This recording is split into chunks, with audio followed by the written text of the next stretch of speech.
سلطان الہند خواجہ معین الدین چشتی اجمیری رضی اللہ تعالیٰ عنہ فرماتے ہیں جب حضرت فاروق اعظم رضی اللہ عنہ کی پشت مبارک پر سورج کی تپش محسوس ہوئی، آپ نے یوں غصے کی نگاہ کے ساتھ سورج کو دیکھا، سورج بے نور ہو گیا، سورج کی روشنی ختم ہو گئی۔ میرے آقا کسی اور مجلس میں جلوہ گر تھے تو کہنے لگے صحابہ یا رسول اللہ لگتا ہے قیامت قائم ہو چکی ہے، قیامت آ چکی ہے، جب سورج بے نور ہو گیا تو بچتا کیا ہے؟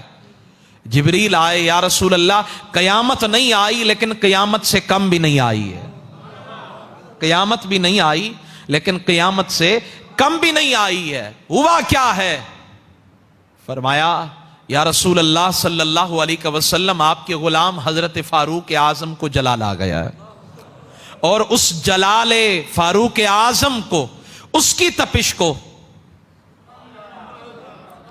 اس جلال کی ہلکی سی جھلک کو، وہ جو 500 سال کی دوری پہ کھڑا ہے، وہ جو ساری کائنات کو روشنی بکھیر رہا ہے، روشنیوں سے نواز رہا ہے، وہ ڈر گیا، اس کی روشنی کافور ہو گئی۔ اب حل کیا ہے؟ محبوب پوچھ رہے، کون پوچھ رہے؟ محبوب پوچھ رہے ہیں حل کیا ہے؟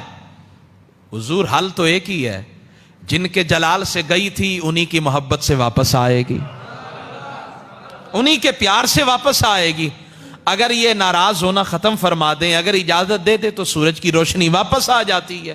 سرکار نے مولا فاروق اعظم کو بلایا اور بلا کر پھر صلح کرائی سورج سے۔